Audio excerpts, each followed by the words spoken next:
So at this point, ये दे देना मादरचोद CGI.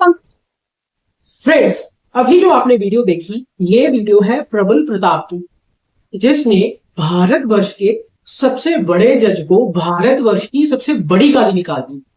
Hello viewers, I am advocate Amiteshwar Singh Rajput and today I am going to discuss कि एक आम आदमी इतना फ्रस्ट्रेट हो चुका है इंडिया में कि उसे अब ये तक नहीं फर्क पड़ता कि वो कहां, किसके साथ और कैसी बात कर रहा है। अगर हम प्रबल प्रताप सिंह की ही बात करें तो ये लड़का अपनी पिटीशन सुप्रीम कोर्ट में लगाता है और सुप्रीम कोर्ट को एड्रेस करते हुए ये बोलता है that I am sovereign and I order you judicial servants to pass a certain order. Yes. Prabal Pratap. Yes. Mr. Judicial Servant, I order you to order the registration of FIR against ACP Vikas Nagar Lucknow and Duplex Technologies and the Sovereign and Duplex Technology Services for running cybercrime syndicate in across the country. और ये मांगता क्या है? ये मांगता है कि एक एसीपी जो विजयनगर के हैं और एक डनलॉप प्राइवेट लिमिटेड कंपनी जो है उनके खिलाफ एफआईआर लॉन्च की जाए कि पुलिस वाले और ये कंपनी मिलकर साइबर फ्रॉड्स कर रहे हैं। जब ये पुलिस वालों के पास जाता है तो पुलिस वाले इसकी एफआईआर रजिस्टर करने से मना कर देते हैं। तो ये पहुंचता है मैजिस्ट्रेट के पास, वहां ये लगाता है 173 सब सेक्शन 4 की एप्लीकेशन और मैजिस्ट्रेट को रिक्वेस्ट करता है कि आप पुलिस ऑफिसर्स को इस केस पर इन्वेस्टिगेशन करने के लिए कहिए। लेकिन मैजिस्ट्रेट साहब इस एप्लीकेशन को कंप्लेंट केस बना देते हैं। और जिन लोगों को नहीं पता उन्हें मैं समझाने के लिए बता दूं कि एक होती है एफआईआर, एक होता है कंप्लेंट केस। एफआईआर में सारा काम सबूत इकट्ठे करना, जो एक्यूज्ड है उसे पकड़ना, उसका काम होता है पुलिस का। और कंप्लेंट केस में सबूत लेके आना और अपना केस प्रूफ करना, ये काम होता है कंप्लेनेंट का। तो अब जब इसका केस कंप्लेंट केस बना दिया गया तो सारी जिम्मेदारी सबूत लाने की इस आदमी पर चलेगी।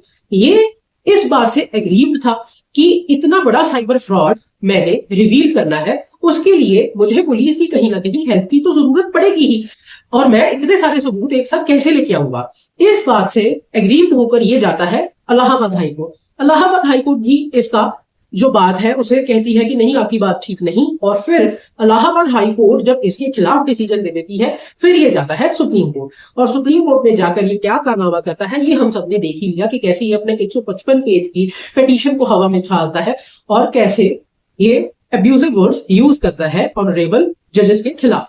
देखिए दोस्तों, बात ऐसी है कि लोगों का अब जुडिशरी पर से धीरे धीरे भरोसा उठ रहा है। लोगों को लगता है कि कहीं ना कहीं हमें, जो पहले हमारे इंट्यूशन दिमाग में होती थी और कहीं इंसाफ मिले ना मिले, कोर्टों में इंसाफ जरूर मिलेगा, वो इमेज धीरे धीरे लोगों के दिमाग से इरेज होती जा रही है। क्योंकि पहले तो तारीख पे तारीख वाली बात आ जाती है और उसके बाद कहीं ना कहीं ये देखने के लिए भी मिलता है कि डिस्ट्रिक्ट कोर्ट पर जो जजेस है वो एग्जीक्यूटिव ऑफिसर्स के खिलाफ कोई भी डिसीजन पास करने से झिझकते हैं।